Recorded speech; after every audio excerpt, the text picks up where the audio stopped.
Washing machine എന്ന് പറയുന്ന ഒരു മെഷീൻ ഉണ്ടാക്കി കഴിയുമ്പോൾ കൈയും കാലും ഉപയോഗിച്ച് തുണി അലക്കുന്ന പ്രക്രിയ നമ്മൾ നിർത്തും. ഇന്നലെ വരെ വെറുതെ കിടന്ന സ്റ്റീലും വെറുതെ കിടന്ന സാധനങ്ങൾ എടുത്ത് സ്പ്രിങ് ആക്കിയും സ്റ്റീൽ റോഡുകളാക്കിയും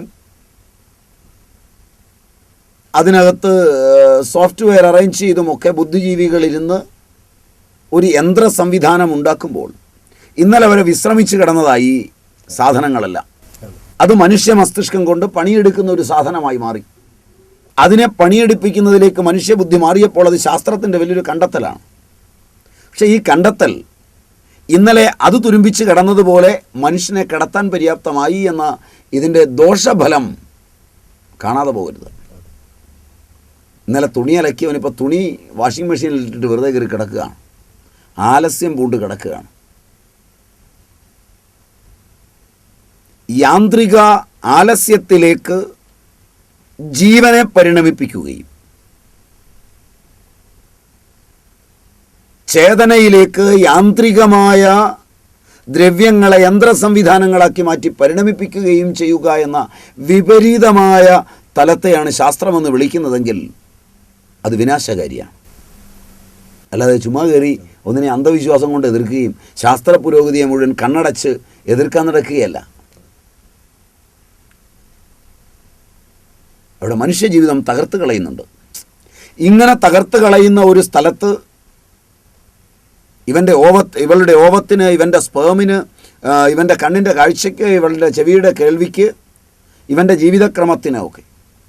കാരണം പണിയെടുക്കാൻ യന്ത്രങ്ങളായി കഴിഞ്ഞാൽ വികലങ്ങളും വിഷലിപ്തങ്ങളുമായ സാഹിത്യങ്ങളും കലകളും ആസ്വദിച്ച് ജീവിക്കുന്നതിലൂടെ ഇവൻ്റെ എൻസൈമുകൾക്കും ഹോർമോണുകൾക്കും വരുന്ന പരിണാമത്തിലൂടെ ആയുർദൈർഘ്യത്തിൽ വരാവുന്ന പരിണാമങ്ങൾ എന്താണെന്ന്, രോഗങ്ങൾ എന്താണെന്ന്, നാളെ ഉണ്ടാവുന്ന സങ്കീർണതകൾ എന്താണെന്ന്, അവ രാഷ്ട്രചേതനയെ എങ്ങനെ നശിപ്പിക്കുമെന്ന്, ചിതിശക്തിയെ എങ്ങനെ ഇല്ലാതാക്കുമെന്ന്, ലോകത്തെ തന്നെ സംഭ്രാമജനകമായൊരു വിനാശത്തിലേക്ക് എങ്ങനെ കൂട്ടിക്കൊണ്ടുപോകുമെന്ന് ഒക്കെ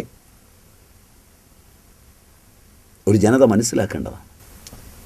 ദൗർഭാഗ്യമെന്ന് പറയട്ടെ, ചിന്ത ആ വഴിയിലൊന്നും പോകുന്നുണ്ടെന്ന് തോന്നുന്നില്ല.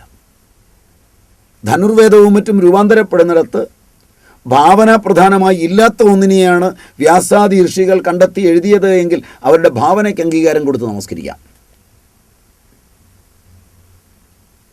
ഇന്നത്തേക്കാൾ സങ്കീർണമായൊരു ശാസ്ത്രയുഗത്തിലേക്ക് അത് മനുഷ്യൻ്റെ ലോഭത്തെ കൊണ്ടുവന്നെത്തിക്കുകയും വിനാശകരമായ യുദ്ധങ്ങൾക്കു ശേഷം അതൊരു ജനതയാകെ തകർത്തെറിയുകയും രാഷ്ട്രങ്ങളെ തകർക്കുകയും ചെയ്തു കഴിഞ്ഞ് അതിൻ്റെ ശവപ്പറമ്പിൽ നിന്ന് ഇനി ഒരിക്കലും ശാസ്ത്രത്തോട് യോജിപ്പില്ല എന്നോർത്ത് ആ കണ്ടെത്തലെത്താതെ സാധാരണക്കാരെ പോലെ ജീവിച്ചു വന്നതാണ് പിന്നെയും ജീവിതമെങ്കിൽ മാനവൻ്റെ നരവംശ ചരിത്രവും ജീവൻ്റെ ചരിത്രവുമെല്ലാം ഇനിയും ഒരു തുടർ പഠനത്തിന് വിധേയമാക്കേണ്ടി വരും. മാത്രവുമല്ല, അതിൻ്റെ അവശിഷ്ടങ്ങളിൽ നിന്ന് നമുക്ക് മുമ്പ് നമ്മേക്കാൾ ഉന്നതരായ ആളുകൾ ജീവിച്ചിരുന്നുവെന്നും ആ ഔന്നത്യം അവരെ നാശത്തിലേക്ക് നയിച്ചുവെന്നും അതുകൊണ്ട് ഔന്നത്യത്തിലേക്ക് പോകുമ്പോൾ രണ്ടുപടി ശ്രദ്ധിച്ചു വേണം പോകാനെന്നും സമഗ്രമായ ചിന്തയില്ലാതെ ശാസ്ത്ര മാതൃകകളെ പിന്തുടരുമെന്നും സമഗ്രമായ ചിന്തയില്ലാതെ കച്ചവടക്കാർക്ക് വേണ്ടി ഗവേഷകരെ വ്യാപിപ്പിച്ചെടുക്കരുതെന്നും ഗവേഷണ പ്രബന്ധങ്ങളും ഗവേഷണങ്ങളുമെല്ലാം സമഗ്രമായ മാനവ ജീവിതത്തെ കണ്ടുകൊണ്ട് മാത്രമേ ആകാവൂ എന്നും ആ ശവപ്പറമ്പിൽ നിന്ന് പഠിക്കേണ്ടതുമാണ്.